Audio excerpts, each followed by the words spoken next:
I mean, Mick Hardin is a guy who joined the Army when he was 17 and became a paratrooper and then a homicide investigator in CID, which you investigate homicides committed by soldiers or against soldiers on bases, on Army bases. And I kind of just thought, well, who would be the toughest? There is a long tradition in the hills of Kentucky of people joining the military. First, it was not just the boys, and now women can join, of course. And I was trying to follow that tradition when I dropped out of high school at 17 and signed up, and got my parents to sign for me because I was underage. They were gleeful about it, and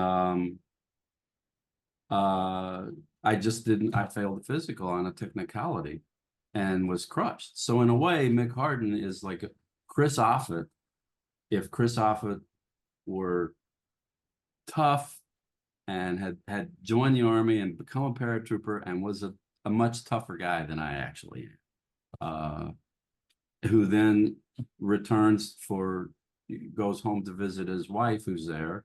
And, one thing leads to another. So there's this tradition of people leaving the hills of Kentucky for the military. It's the only way out. And it's true for poor people in all over the country, regardless of where they live, right? I mean, it's whether it's the Delta or the barrio or in the inner city, like it's an escape. I had tried it and failed. Mick tried it and succeeded.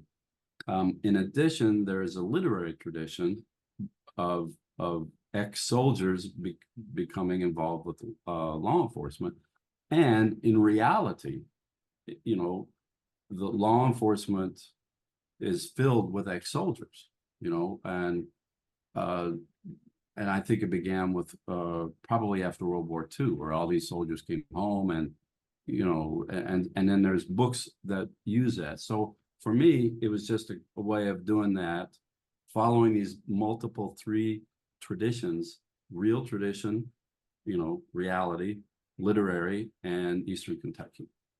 He got out for 20 some years, and now he's back, and he feels a little trapped. He's living in his sister's house. His sister is living in Shifty's house while she recovers. So he's 40 some years old, and he's living in his mother's old house and working his sister's job. And I think he feels a little constrained by the formal role of being a sheriff, and having to talk to people and having to go make these calls.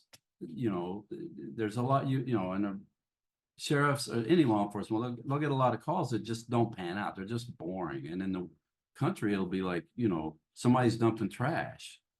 Oh God, what a crime. Or, there's a cow got loose, or I can't find my horse, or, or somebody cut down a tree on my land and is illegal. Like things that are need to be addressed. But for Mick, who has been a homicide investigator in Europe, it's a little boring. It's a little boring. He also would like to have a girlfriend, but and that never seems to work out too well for me. I just thought, okay, I guess I'll write a fourth book. I'd never anticipated writing any of them other than the first one. I enjoyed them, and there seemed to be interest in them. So I thought I'll give it a shot. And I had to just make it, like, how do I keep him? How do I keep Mick? How do I keep him in the hills? So I figured that out. And then what's going to happen that's going to be interesting. And the reluctant sheriff he is filling in as sheriff reluctantly until his sister recovers from a gunshot wound. I guess from Coat of the Hills. The Coat of the Hills, actually, just to go back to that, part of my favorite parts was the set in Detroit. My son lives there, and I would go to visit, and I realized, man, this is a cool town in some ways, and there was a tradition of Appalachians who went to Detroit during the 60s to work in the factories. A lot of poor people from the South did, a lot of Black people did, a lot of poor people from the hills, and suddenly they could make a good wage and have a middle class lifestyle. So I went there and to explore these neighborhoods. I was interested in these neighborhoods, and I love setting them. But anyhow, Reluctant Sheriff, his sister is in there, Linda. I really love their relationship. The most crime novels or investigatory novels, that kind of thing, there's almost always a male-female relationship. And it's usually almost always romantic. And the problem with that, both in real life and certainly mine and literature, is that there's only two possible outcomes, right? They either stay together or they split up.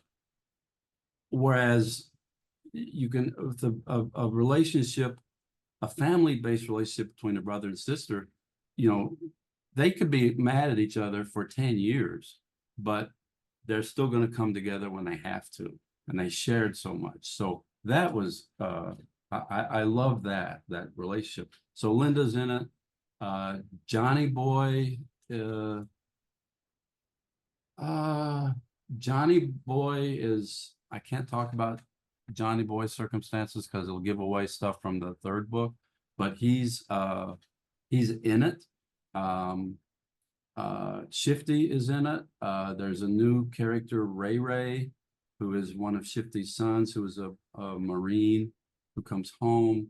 I mean, it's how I think. It's, for me, the dialogue is an expression of how the people think, and a lot of my effort with these books is the crime stuff, to me, is incidental. To portraying the culture, showing as it really is, showing the people as they are, and not the sort of oh, there's a lot of negative stereotypes, negative connotations of people in the hills, and some true, some not. But I want to show the way it is, and how. So it's really how they think.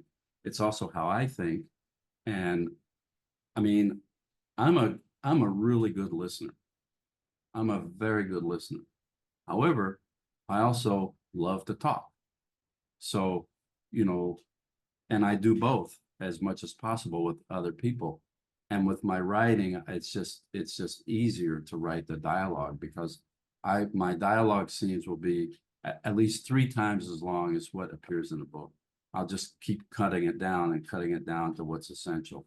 And I try to go for, a little humor now and again in the dialogue with syntax. And I've started another Mick Hardin novel. I have about 75 pages of it. I moved, and my life got kind of topsy-turvy. And in the process, I started another book, another novel set in the woods, of course, about a young guy who's 22 and is a house painter, which is a job I had. And I've got another 50 pages there. So I'm either going to settle into one of those 2 books and finish it. But it recently occurred to me it's possible that I could bring them together, maybe, So we'll see. Well, I mean, it really depends on how the work goes, and, what I get excited about, or what happens on the page. I mean, I don't think my approach is for everybody. I don't think it's probably, I often feel as if, like, wouldn't it be better if I had an outline? Because I worked as a screenwriter, and they're very heavily pre-written, in terms of outlines and scenes and all. But I did not want to do that with the book. So I don't know.